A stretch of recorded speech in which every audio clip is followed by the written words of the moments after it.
So recently I've been playing some forgotten tanks in War Thunder, and I've come to realize something. The M60A1 is fucking amazing.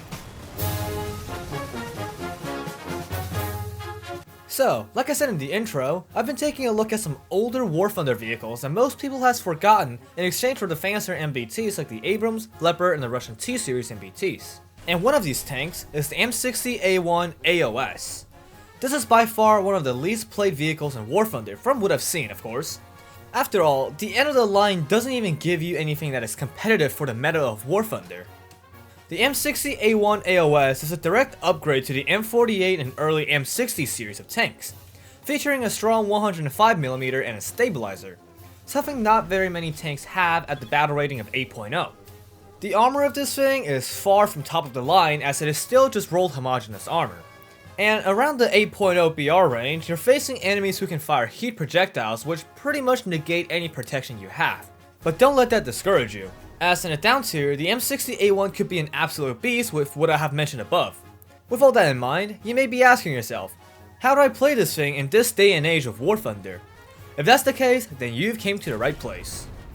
So the M60A1, like I mentioned, is a pretty solid MBT, but its protection, like most tank of this era, is lacklustering. I'll admit that the turret is pretty strong, but you can't exactly rely on that most of the time since you'll be fighting in an unideal situation. So when that happens, you'll have to adapt and overcome. When playing this tank, I highly recommend taking both APDS and Heat FS rounds, as sometimes you'll be matched up against heavier targets like the T10M and the IS-4M, which your APDS round will have trouble penetrating. Other than the rare occurrence of those heavy tanks, your 105mm gun should make short work of any adversaries you come across. But in up tier, you may be out of luck, as most nations sees the addition of stabilizer and composite armor beyond the battle rating of 8.0, you will really struggle to fight them on an equal playing field considering you don't even have access to APFSDS shells yet, which will really hinder your performance. If that's the case, you will unfortunately be reduced to more of a supporting role.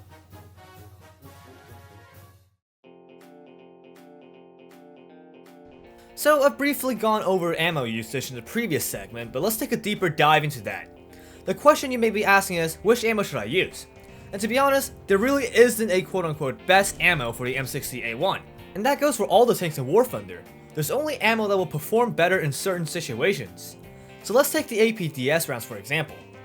If you see something like a T55, your first instinct will be to shoot it. But what if it's angled? You'll likely aim for the turret, right? If you answered yes, then you are wrong.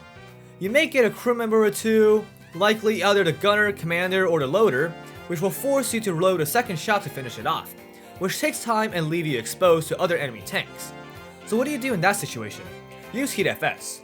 If you use Heat FS, especially the ones fired from a 105mm gun, you'll likely go for their armor even if it's angled, and it'll almost be guaranteed to be a one-shot kill considering the possibility of heat rounds detonating their ammo or fuel. But what if you come up against something heavier? Let's say the mouse or the IS-4M, which isn't really that rare at 8.0. Most players, and I myself is a culprit to this, will try to brute force it with APDS, which almost always results in a non-penetration. So that's where the heat comes in. Same goes for light vehicles, a few examples being the BMP-1 and the DF-105. The DF-105 especially can bait you into shooting into its many empty areas, abusing your over-penetration. So in that situation, either heat or HESH would be ideal to deal with these little critters. So now that we've gone over the strengths and weaknesses of the M60A1, as well as some finer details, let's summarize it. The M60A1 is a strong vehicle when used right, but lacks armor to fight most opponents head-on, and has a moderately sized array of weaponry for its 105mm gun, to dispatch any enemies it can face. It is also a fairly mobile tank. With all that compiled, I think it's safe to assume that the M60A1 is a very versatile tank. A jack of all trades could be a good word to describe it. It's a fairly strong frontline tank in a down tier and a solid support tank in an up tier, and all that just at the battle rating of 8.0. The M60A1 is a strong all-rounder tank, and I think it is pretty underappreciated along with all its brethrens, and I hope that is enough to convince you that the M60A1 is the best mid to late tier medium tank.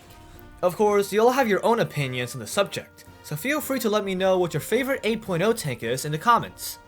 I sincerely hope that you found this video to be informational and or entertaining. Do feel free to subscribe to keep up with my latest content, but until then, I will see y'all next time.